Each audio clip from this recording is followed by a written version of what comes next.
고넬료라 하는 사람이 있으니 이달랴 부대라 하는 군대의 백부장이라. 그가 경건하여 온 집안과 더불어 하나님을 경외하며 백성을 많이 구제하고 하나님께 항상 기도하더니 하루는 제9시쯤 되어 환상 중에 밝히 보매 하나님의 사자가 들어와 이르되 고넬료야 하니 고넬료가 주목하여 보고 두려워 이르되 주여 무슨 일이니까? 천사가 이르되 내 기도와 구제가 하나님 앞에 상달되어 기억하신 바가 되었으니 내가 지금을 사람들을 욥바에 보내어 베드로라 하는 시몬을 청하라. 이튿날 일어나 그들과 함께 갈새 욥바에서 온 어떤 청제들도 함께 가니라.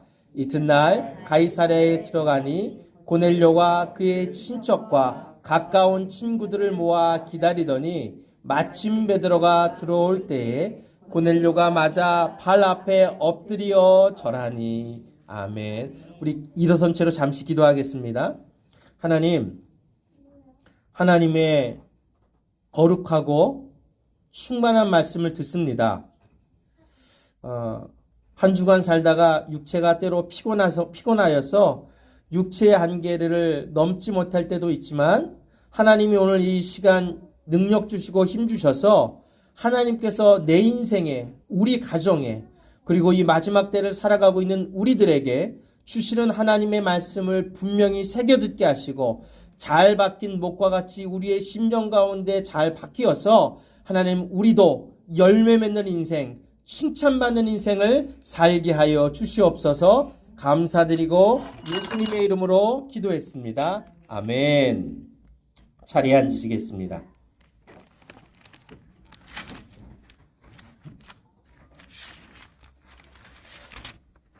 사도행전에는 몇 가지 중요한 사건들이 있습니다. 그 중에 하나가 바로 이 고넬료의 사건입니다. 얼마나 중요했으면 이 사도행전을 기록했던 누가는 꽤 긴 지면을 활용해서 이 고넬료의 사건을 굉장히 자세하고 그리고 조직적으로 마치 드라마 작가가 드라마의 기승전결을 준비하고 복선을 준비하는 것처럼 교차 편집해서 이 사건을 기록하고 있습니다. 사도행전 10장은 여러분이 잘 아시죠? 이 10장을 잘 읽어보면 얼마나 이 누가가 이 고넬료의 사건을 드라마틱하고 다이나믹하게 기록하기를 원했는지 알 수 있는 게 뭐냐면 고넬료에게 일어났던 사건과 이 베드로에게 일어났던 사건들을 교차 편집하고 있다는 사실이에요. 고넬료라는 사람이 있었는데 이 사람에게 이러이러한 일이 벌어지고 있던 그 순간에 동일하게 욥바에 있었던 베드로에게도 이런 일이 벌어지고 있었는데 마치 이 욥바와 가이사랴 두 군데 전혀 다른 공간에 있었던 사람들에게 별개의 일처럼 해결되지 않은 이게 무슨 뜻이지? 라고 이해되지 않았던 이 사건이 어떻게 돼요? 이 교차로 함께 만나서 어느 순간 만나게 되는 일을 기록하고 있는 것입니다. 다음 장 한번 보겠습니다. 가이사랴와 욥바가 이 정도에 있습니다. 이 사도행전은요, 전반부의 중심 인물은 베드로였습니다. 이 베드로가 예루살렘으로부터 두루 다니며 유대인을 중심으로 전도하고 있었어요. 그죠? 그러다가 욥바에 와서 우리가 잘 아는 도르가라고 하는 여자를 만나서 이 여자가 죽었던 것을 살리게 됩니다. 그리고 이 베드로가 이 욥바에서 무두장이, 지금으로 얘기하면 갓바치죠. 구두 만드는 사람이었던, 신발을 만드는 상이었던 그 사람 집에 거하고 있었고, 그리고 이 오늘 본문에 나오는 고넬료라고 하는 사람은 가이사랴라고 하는 지방에 있었습니다. 욥바와 가이사랴는 이스라엘의 몇 안 되는 중요한 항구였고, 로마가 이 이스라엘을 통치하는 데 있어서 이 가이사랴는 굉장히 중요한 곳이었습니다. 이곳에 이 로마의 총독도 와 있고 중요한 물자가 들어오고 군인들이 거주하고 있었던 굉장히 중요한 거점이었던 거죠. 그래서 이 가이사랴와 욥바에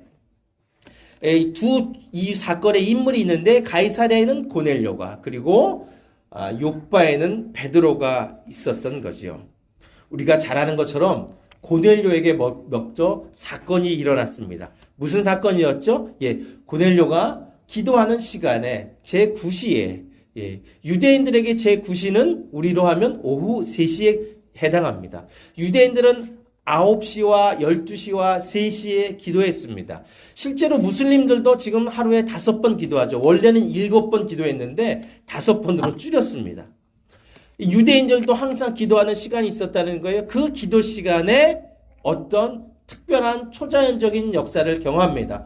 한 천사가 나타나서 고넬료에게 이야기하죠. 너의 기도와 구제를 하나님께서 받으셨으니 사람을 욥바에 보내서 베드로라는 사람을 찾아서 너희 집에 초청하라는 거예요. 그 당시에 욥바에 머물고 있던 베드로도 똑같은 기도 시간 제9시에 똑같은 경험을 하게 됩니다. 어떤 경험이었죠? 우리가 잘 알고 있는 것처럼 절대 유대인들이 먹어서는 안 되는 그런 음식이 내려오고 하나님이 그걸 먹으라고 합니다. 이유는 모르지만 먹으라고 하죠. 그러나 베드로는 계속해서 먹을 수 없다고 거절합니다.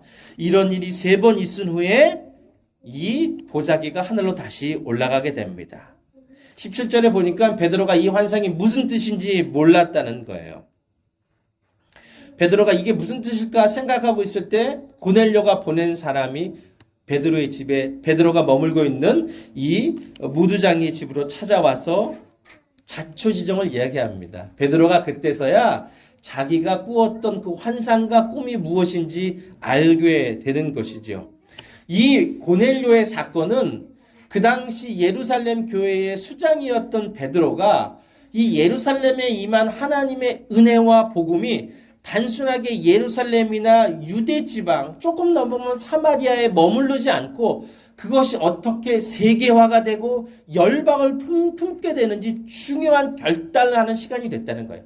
베드로가 이 경험을 하지 않았다면 아마도 안디옥에 있는 교회를 인정하지 할 수 없었을 것이고 안디옥이 세계를 향해서 열방과 이방인을 향해서 선교하는 선교적인 교회로 나가는데 뒷받침이 돼줄 수가 없었던 거예요. 그래서 이 사건 이후에 베드로가 불려가잖아요. 왜요? 유대인들은 이방인을 만날 수가 없는데 만났잖아요. 밥 먹을 수 없는데 밥 먹었잖아요. 세례를 줄 수 없는데 세례를 줬잖아요. 이것 때문에 회의가 열리잖아요. 그래서 그 공회에서 베드로가 그들을 만났을 때 무슨 일이 벌려졌는지 고넬료의 집에 초대받은 이방인들을 만나서 그들에게 복음을 전할 때에 마치 자기들이 처음 마가 누가의 다락방에서 기도하고 예배할 때에 성령이 임했던 성령 충만의 사건이 일어난 것이 똑같이 일어난 것을 고백하면서 예루살렘 교회가 하나님께서 이방인들에게도 복음을 주시고 이방인들에게도 성령을 우리에게 똑같이 주셨다는 걸 경험하고 인정하게 됩니다.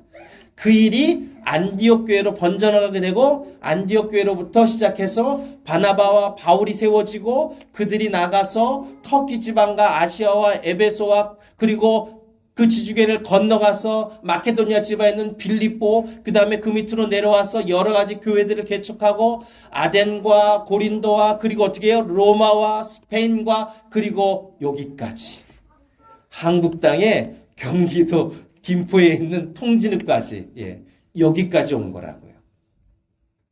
이 모든 일을 시작하게 됐던 사람이 중심 인물에 누가 있었느냐? 고넬료가 있었습니다. 우리식으로 하면 고넬료, 영어 발음으로 하면 코넬리우스죠. 한번 다음 페이지. 이 고넬료가 하나님 앞에 특별한 계시를 받고 베드로를 초청했을 때 그의 마음속에 베드로를 초청했을 때 뭐가 있었냐면 베드로 선생님이 오시면 내가 귀한 분이 있으니까 나만 만나야지 독대해야지 이런 마음이 아니었다는 거예요. 오늘 24절에 이렇게 봤습니다. 기록되고 있습니다. 베드로가 욥바로부터 가이사랴로 들어가니 이튿날이니까 하루 정도 된 것 같아요. 괜찮아요. 떠들게 놔주세요. 애들은 원래 떠드는 게 정상입니다. 욥바에서 가이사랴까지 하루 정도 길이 됐던 것 같아요. 갔더니 고넬료가 잘 보십시오. 그의 친척과 가까운 친구들을 모아 기다린다고 기록하고 있습니다. 고넬료는 알았어요. 이 베드로라는 사람이 특별히 하나님이 예비한 사람이라는 걸 알았어요. 그리고 이 사람으로부터 무언가 우리가 중요한 메시지를 들어야 될 것인데 그게 아마도 하나님께서 우리에게 주시는 메시지일 것이다. 여러분 이런 자리가 있다면 여러분은 누구를 초대하시겠어요? 이렇게 얘기하면 잘 안 떠오를 거야. 자, 여러분이 우연히 길을 가다가 너무 배가 고파가지고 그냥 허름한 식당에 들어갔어. 근데 세상에 천하 일미집인 거 있죠. 그 허름한 집이 아무도 안 갈 것 같은 그 허름한 동네 맛집은 원래 그런 데 있잖아요. 그죠? 허름한 집에 들었는데 세상에 내가 세상에서 먹어보지 못한 김치찌개, 된장찌개, 온갖 산의 진미가 다 있으면 여러분 누구 먼저 생각나세요? 예, 그 사람. 그 사람은 어떤 사람일까요? 예, 그 사람이 남편일 수도 있고 아내일 수도 있고 자식들일 수도 있고 부모일 수도 있고 친구일 수도 있고 누구일 수도 있어요. 중요한 건 뭐냐면 그 사람들은 어떤 사람들일 거냐? 분명히 내가 사랑하는 사람이라는 거예요. 오늘 고넬료는 베드로가 온다는 얘기를 듣고 나서 자기 집 종 2명과 자기의 부하 중에 백부장이었잖아요. 여러분, 백부장은 100명을 거느리는 사람이 아닙니다. 100명을 거느리는 사람이 아니라 100명 단위의 병사를 지휘하는 사람. 그래서 로마에서 이 백부장 하면은 그 당시에 대략 평균적으로 600명 정도의 부하가 있었던 거예요. 겨우 100명 갖고 이렇게 어깨에 힘주는 사람이 아니었어요. 이 사람 밑에는 보통 600명 정도, 1000명 단위를 넘어가진 않지만 600명 단위예요. 그래서 그 중에 가장 경건한 사람 하나를 뽑아서 이 베드로를 불러왔어요.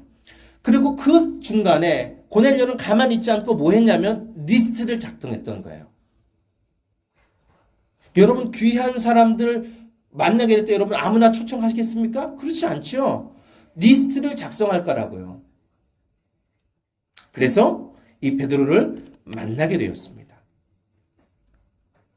뭔가 사건이 벌어질 거라는 걸 고넬료는 직감했던 거죠. 저는 여러분에게 이렇게 한번 물어보고 싶습니다. 여러분에게도 이 고넬료와 같은 코넬리우스 리스트가 있습니까? 만약에 진짜 우리 인생에도 한 번쯤 베드로와 같은 사람을 만나서 복음을 증거하게 돼서 이 말씀은 꼭 들어야 된다. 다른 건 못 들어도 이 말씀은 꼭 들어야 된다. 라고 했을 때 초청할 초청 명단이 우리 마음속에 있나요? 이게 겨우 하루 상관이잖아요. 하루 상관. 사람을 보내서 또 베드로가 오기까지 길어야 가는데 하루, 오는데 하루. 이틀이잖아요. 이틀 동안 고넬료의 마음속에는 어떤 사람을 내가 초청할 것인가를 깊은 고민이 있을 거라고요. 그래서 그는 그 고넬료의 리스트를 기록했던 것입니다. 그리고 여기 지금 누가는 자세하게 기록하고 있지 않지만 그러나 그 자리에 모였던 사람을 가보니 일단은 기본적으로 어때요? 고넬료가 있었을 것이고 그리고 그의 가족들, 친척들 그리고 그의 친구들이 있었다는 거예요. 이게 다 누굴까요? 다 이방인들이에요. 여러분 예수님이 살아계셨을 때 헬라인이 2명 찾아오잖아요. 그죠? 그때 예수님이 뭐라 그러셨는지 아세요?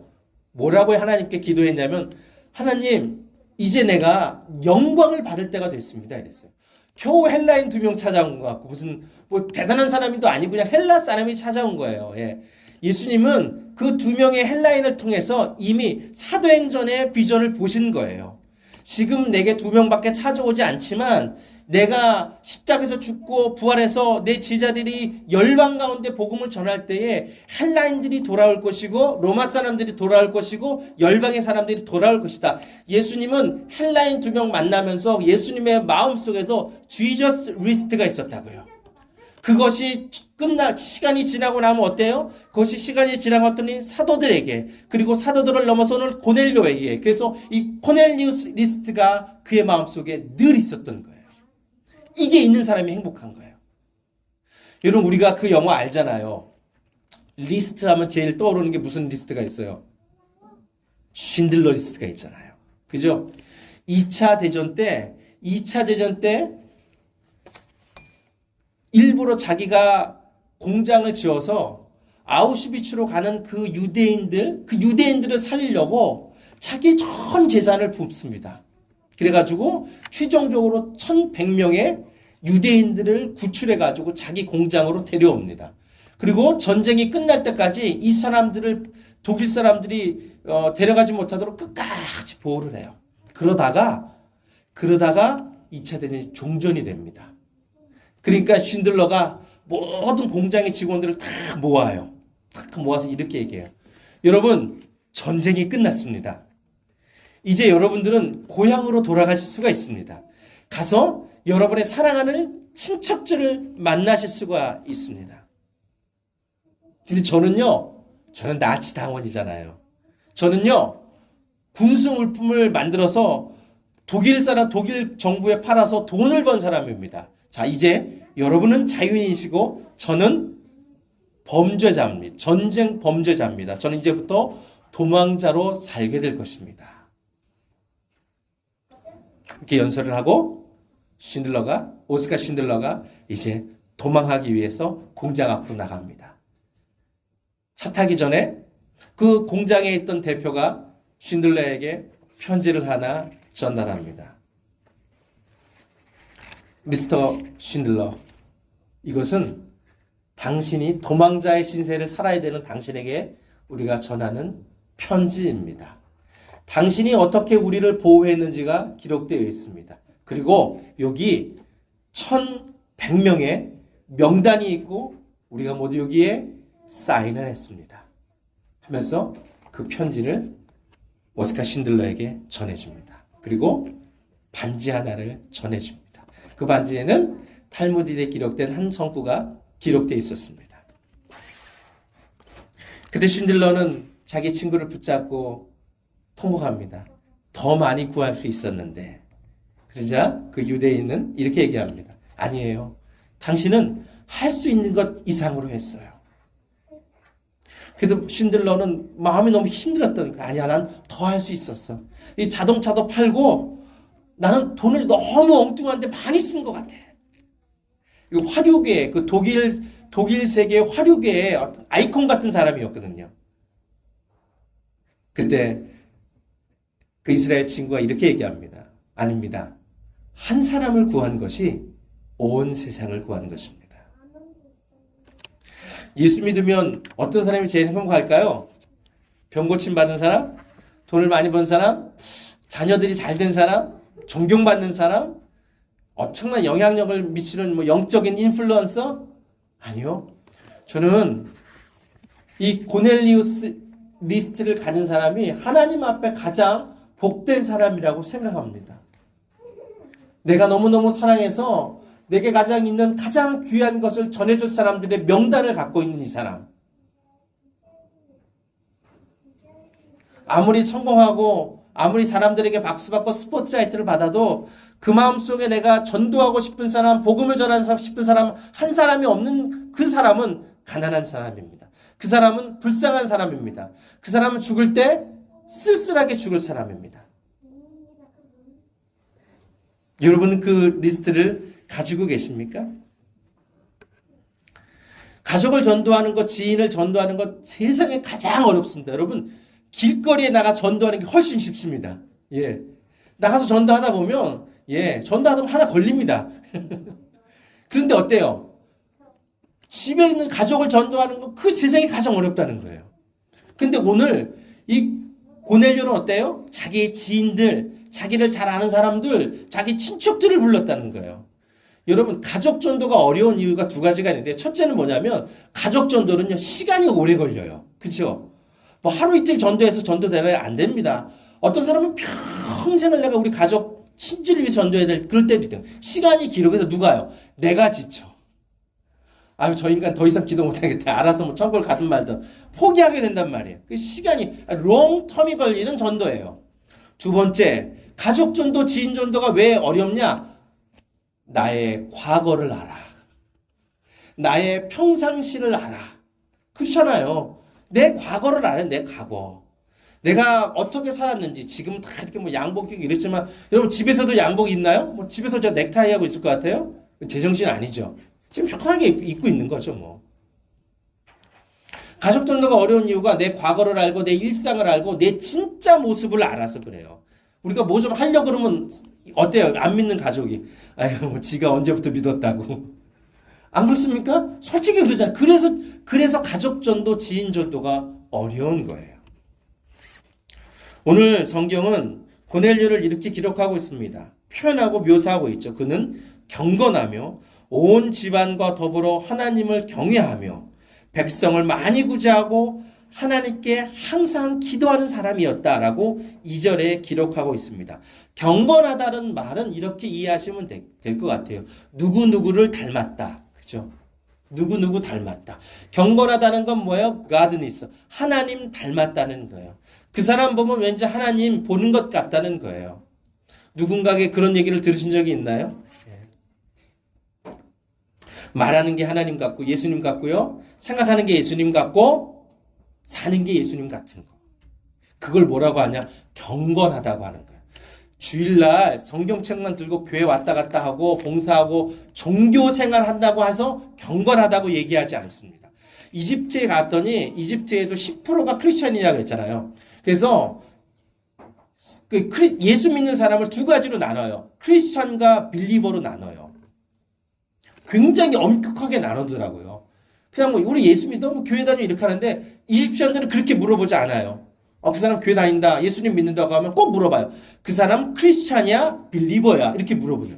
크리스찬은 교회 나가는 사람이에요. 왜 그렇게 하냐면 대부분의 크리스찬들은 콥틱 교인들인데 콥틱 교인은 태어나면 문신을 합니다.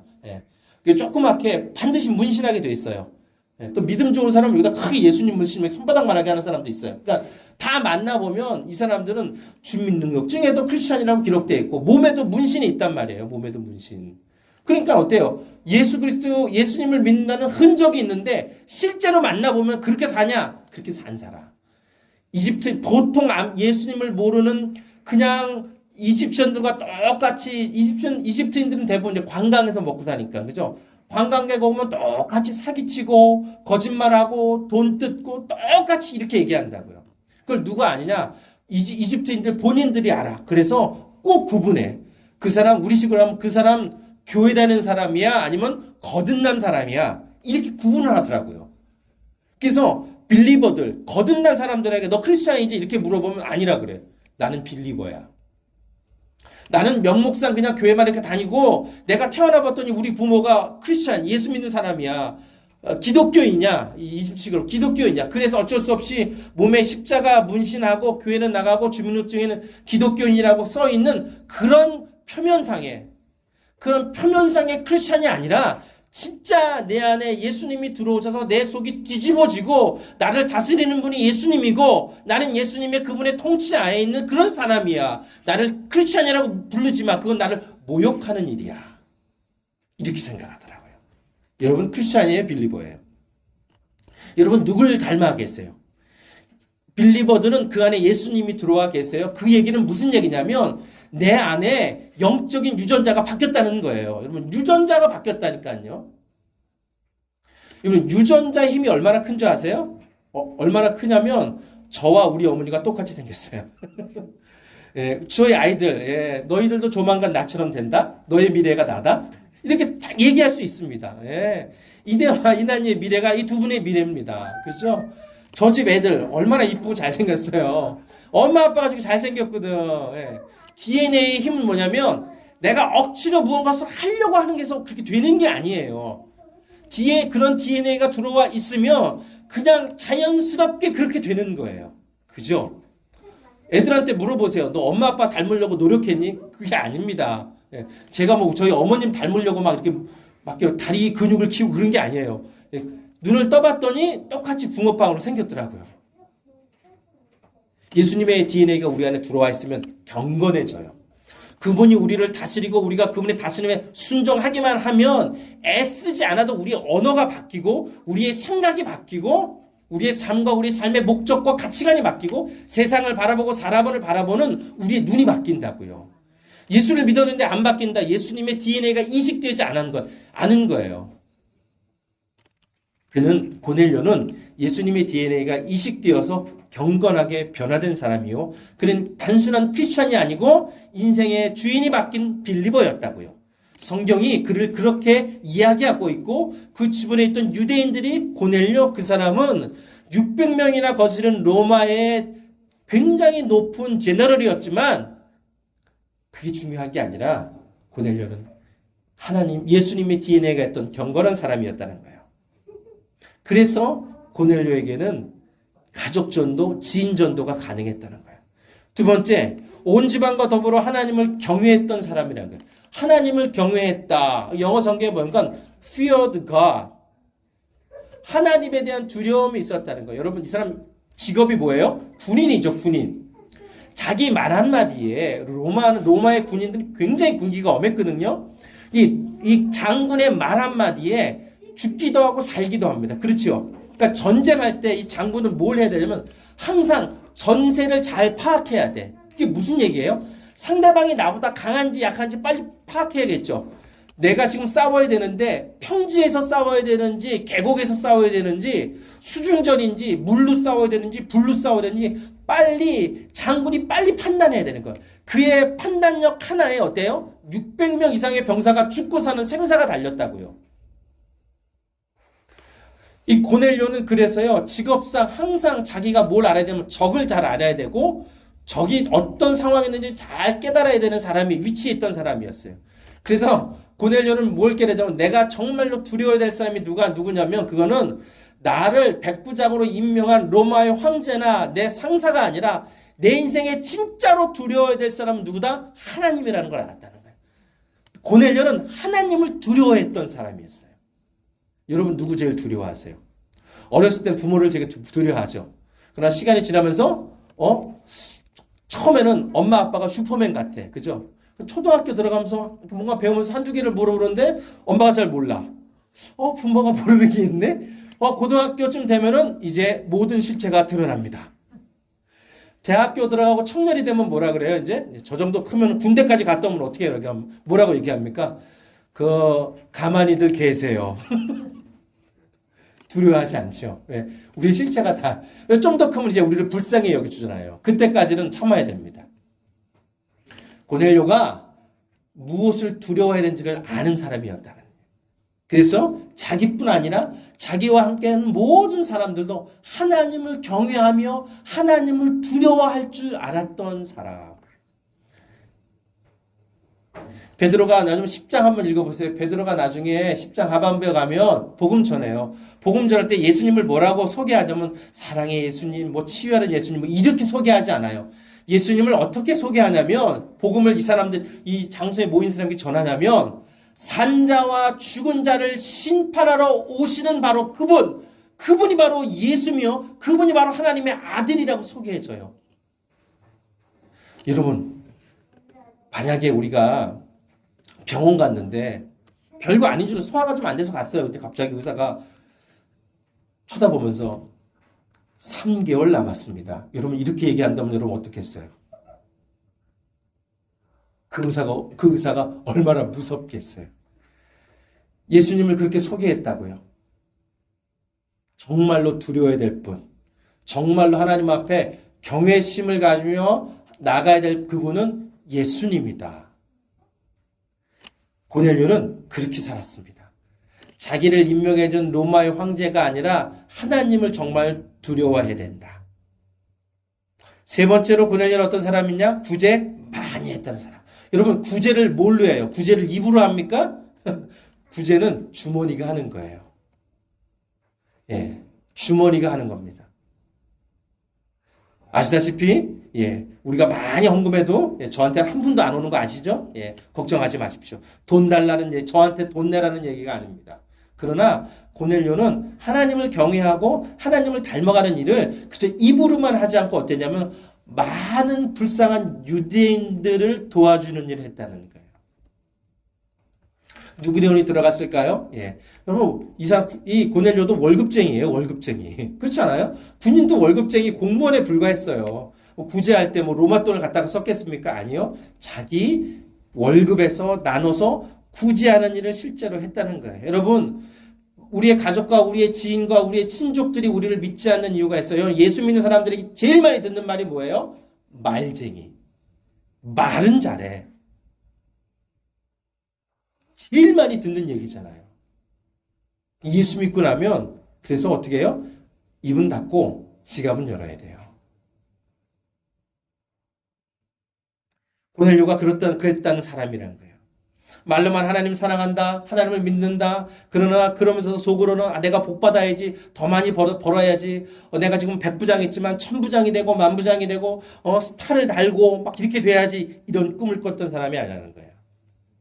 저는 우리의 파이프 교회가 하나님 앞에 그렇게 쓰임받길 또한 소망합니다. 얘기했잖아요. 파이프는 뭐가 없다? 저장 기능이 없다. 아예 우리는 저장 기능이 없어요. 예. 파이프는 계속 흘려보내야 돼요. 계속 흘려보낼 거예요. 예. 구제하고 선교하고 흘려보내다가 뭐 우리는 없죠. 뭐. 그리고 우리는 죽는 그날까지 새빵살이 교회 하는 거예요. 여러분, 그래서 우리가 이 양떼 교회 위해서 엄청 열심히 기도해 줘야 합니다. 예. 여기가 잘 안 되면 우리가 또 이사 가야 되거든요. 어디론가. 상관없어요. 그러나 계속 흘려보내는 인생을 살았던 사람, 그게 고넬료였다는 거예요. 그러니까 누군가 여러분을 보면서 쟤는 저렇게 열심히 돈 버는데 근데 버는 족족이 자기 위해 쓰지 않고 계속 흘려보낼 때 여러분의 삶이 진짜라는 거 여러분의 지갑이 증명한다는 거예요. 네 번째, 고넬료는 어떤 사람이었냐? 항상 기도하는 사람이었다. 이 항상이라는 말이 밥도 안 먹고 기도했다 이런 얘기가 아니라 이 사람은 어떤 사람이냐면 정기적으로 기도하는 사람이었다라는 거예요. 여러분, 고넬료도 제 9시에 기도했어요. 여러분, 베드로도 9시에 기도했어요. 여러분, 그게 우연이 아니라는 거예요. 정기적으로 유대인들이 하나님 앞에 나가는 그 시간에 고넬료도 나가 기도했어요. 여러분, 오후 3시에 기도하는 일이 쉬울 줄 아세요? 안 쉽습니다, 여러분. 신학교 다닐 때 채플이 있었는데 화요일 날 아침 10시 반 채플이 있어요. 여러분, 10시 반은 공부하기 너무너무 좋은 시간이야. 제일 바쁜 시간이야. 그런데 보니까 신학교에서 일부러, 서울신학대학교에서 일부러 그 시간 잡은 거야. 교수도 바쁘고 학생도 바쁘고 모든 사람이 바쁜 그 가장 분주하고 가장 골든타임에 모든 학생들을 다 모았습니다. 대학원생은 대학원생으로 몇백 명씩 모으고 학부생들은 수천 명이 함께 모여서 예배드리고. 여러분, 백부장이었던 고넬료가 얼마나 바빴겠어요? 엄청 바빴겠죠. 근데 하루에 3번 출근하면서 점심 먹을 때 오후 시간에 짬내서 기도했다는 거예요. 성경에 많은 모든 사람들에게는 뭐가 있었냐? 정기적으로 기도하는 시간이 있었다는 거예요. 그래서 뭐라 그래요? 오늘 천사가 고넬료 만날 때 뭐라고 해요? 너의 기도와 너의 구제가 하나님께 상달되었다는 거예요. 여러분, 가족 구원 쉽지 않습니다. 저는 여러분에게 2가지를 도전하고 싶어요. 첫 번째, 집에 가서 리스트를 작성해라. 리스트를 작성해 보십시오. 네. 우리는 그걸 뭐라고 부르냐면 오이코스라고 부르거든요. 오이코스. 이걸 가족이라고 부릅니다. 그 오이코스 안에 중심에 여러분을 그려놓고 여러분 원을 몇 개를 겹쳐서 그려보세요. 그래서 나에게 가장 가까운 사람들부터, 그러나 복음을 들어야 될, 아직 듣지 못하고 예수님 믿지 않은 사람을 기록해 보세요. 먼 친척은 멀 수 있어요. 그 친척은 친족이긴 하지만 내 주변에 내 직장인보다는 훨씬 더 멀 수가 있습니다. 그래서 한번 집에 이렇게 가서 한번 그려보세요. 그럼 생각보다 많다는 걸 사실 깨닫게 될 거예요. 내가 만나는 우리의 가족, 우리 친구, 우리 동료, 동호회 사람들, 마트에서 만나는 사람들, 미장원 친구들, 그리고 우리 아파트 사는 사람, 옆집, 우리 회사에 있는 친구들 만나게 될 겁니다. 여러분, 그 사람들을 갖고 리스트를 작성하세요. 그 사람들 전도해가지고 뭐 우리 교회 데려와라, 이런 초등학교적인 생각을 얘기하고 있는 게 아닙니다. 안 와도 괜찮아요. 멀면 올 수 있는 사람은 많지 않을 거예요. 그러나 중요한 건 그 사람이 예수님 만나서 지옥 갈 영혼이 천국으로 옮겨가는 일을 우리가 감당해야 된다는 거예요. 사도 바울이 이렇게 얘기합니다. 나는 더 이상 전도에 대해서만큼은 하나님 앞에 그래도 뭔가 할 말이 있는 사람이다. 내가 할 수 있는 한 내 안에 내 주변에 있는 모든 사람들에게 복음을 전하는데 하나도 꺼리낄 것이 없었다. 상상만 해도 끔찍하지 않습니까? 여러분이 어느 날 영광스럽게 하나님 나라에 들어가는 그날, 하나님 나라에는 모든 믿음의 선진들이 나와 여러분을 환영하는 그 똑같은 시간에 우리 사랑하는 가족이, 우리 사랑하는 친구가, 날마다 직장에서 얼굴을 맞대고 함께 일하고 축복해줬던 그 사람이 그 똑같은 시간에 지옥을 향해 걸어가고 있다면 아마 천국을 들어가는 우리의 마음도 편치는 않을 겁니다. 오스카 쉰들러에게 사람을 살리는 이 1100명의 리스트. 이 사람이 여러분 화면에 있는 사람이 오스카 쉰들러가 고용했던 이 사람의 친구이자 사실 동역자이자 회계사였거든요. 이 사람이 오스카 쉰들러의 재산을 막 정리를 하면서 몇 명이나 사람을 살 수 있을까를 작성을 해요. 처음엔 300명, 400명, 450명, 600명 그러다가 1100명을 합니다. 그리고 리스트를 쫙 만들어요. 그리고 마지막에 그 리스트를 탁 보여줍니다. 이렇게 얘기하죠. 이 리스트는 상명책입니다. 그리고 이 리스트 바깥에 있는 이 여백은 이 리스트에 있는 사람들을 보호해줄 성벽입니다.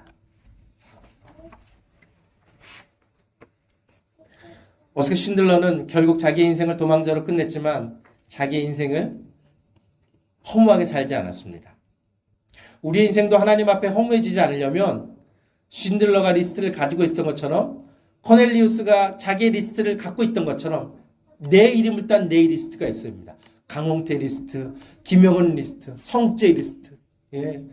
또 이름 안 불렀다고 서운해하지 마십시오. 각자의 리스트가 있어야지. 그리고 우리 자녀들에게 그 리스트를 가지고 사는 것이 인생의 목적이라는 것을 분명하게 알려주셔야 합니다.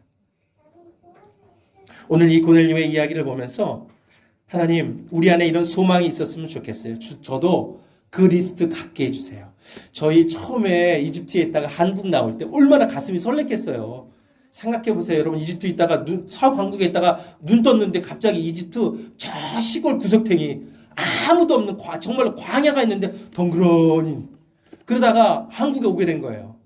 너무 행복해가지고 오기 전 며칠 전부터 우리 식구들이 모여서 누워서 하는 일이 있었는데 그게 뭐냐? 먹방 리스트를 작성하는 거였어요. 반드시 먹어야 된다. 근데 실제로는 먹건데 못 갔어요. 사실 집에 와가지고 어머니가 해주는 김치찌개 먹으니까 다 잊어먹게 되더라고요. 그런데 중요한 건 뭐냐면 그 먹방 리스트를 작성하는 그 몇 주가 그렇게 행복하더라고요.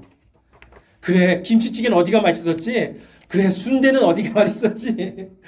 그래 이마트 푸드코트에는 그게 정말 맛있어서 하고 별걸 다 적었어요. 근데 그게 와서 다 먹진 않았지만 그 만든 그 순간 그렇게 행복했다고요. 우리가 오늘 이 설교 듣고 다른 건 다 잊어도 돼요. 여러분 집에 가서 한번 하나님 앞에 하나님 내 리스트를 적어보겠습니다 하고 한번 그 적는 시간을 가져보세요. 그 적을 때 그 기쁨이 있다니까요. 내가 사랑하는 그 사람이 예수님 만나서 돌아와가지고 언젠가 내가 너 때문에 예수님 믿고 천국 가게 되었고 내가 그렇게 됐다라는 그런 어떤 꿈만 꾸어도 여러분 우리 인생이요 진짜 행복해요. 그게 행복이라니까요. 저는 여러분에게 꼭 부탁하고 도전하고 싶습니다. 여러분의 리스트를 가지십시오. 하나님 앞에 뭘 받을 리스트 이런 거 말고 월급 올려주세요. 좋은 직장 가게 해주세요. 일거리 많이 주게 그런 거 말고 오래 살게 해주세요. 오래 살면 행복할 줄 알아요? 저희 장모님 90이신데요. 정신이 들어갔다 나갔다 하세요. 맨날. 근데 맨날 하는 말이 오래 사세요 그러면 기뻐하지 않으시더라고요. 근데 오래 사는 사명을 얘기해 주니 기뻐하시더라고요. 여러분 오래 살고 짧게 살고는 중요하지 않습니다. 어떻게 사느냐 무엇을 왜 사느냐 그게 참 중요해요. 그게 우리를 행복하게 해요. 가족전도 주일입니다. 여러분 지금 가족 전도하라는 얘기가 아니에요. 지금 하나님 앞에 주님 저도 코넬리우스 리스트를 갖게 해주십시오. 그들을 위해서 항상 기도하게 해주십시오. 여러분 기도해봐서 알잖아요. 내 기도요 10분이면 끝나요. 15분이면. 그죠? 급하면 그냥 만사형통 아시죠? 끝나잖아. 나머지 시간 뭐 할까요? 여러분의 리스트를 위해서 기도하십시오. 이 리스트가 여러분의 상급 리스트가 될 것을 믿습니다. 시간 함께 한 목소리로 기도하고 나가는 시간 갖겠습니다. 여러분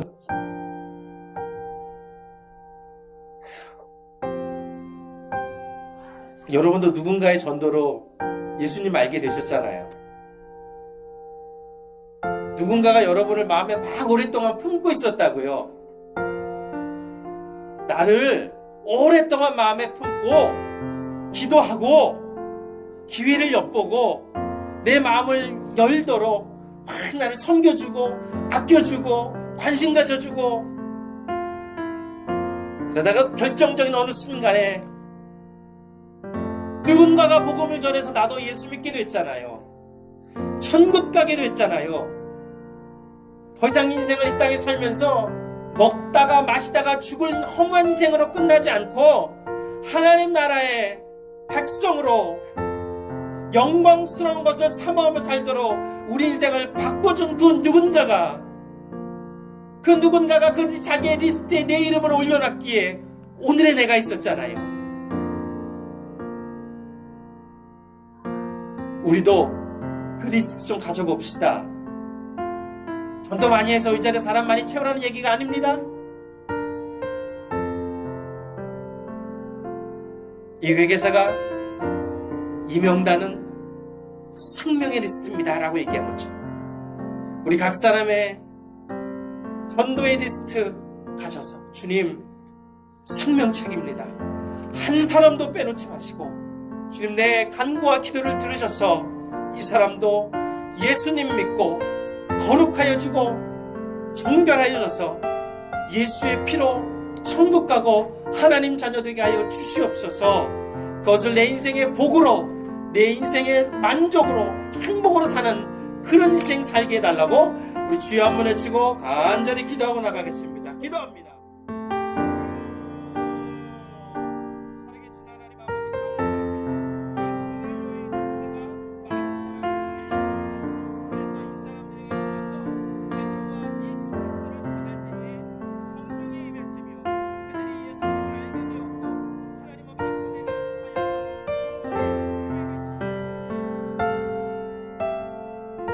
살아계신 하나님 아버지 감사합니다. 고맙습니다.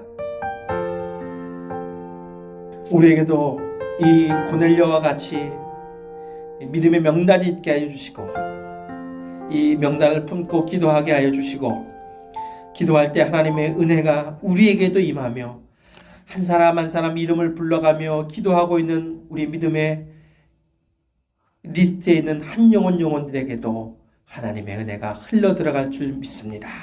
하나님, 있다가 없어질 안개와 같은 허무한 인생 살지 않게 도와주시고 하나님 나라에서 영원히 빛날 인생으로 살도록 영원한 것에 하나님 투자하는 지혜로운 자가 되게 하여 주시옵소서. 오늘 이 시간 이 말씀을 들은 그 누구도 그저 그렇게 듣고 끝나지 않게 하시고 하나님 정말로 이 복음의 리스트를 갖는 우리 사랑하는 파이프 성도들 되게 하여 주시옵소서. 감사드리고 예수님의 이름으로 기도했습니다. 아멘.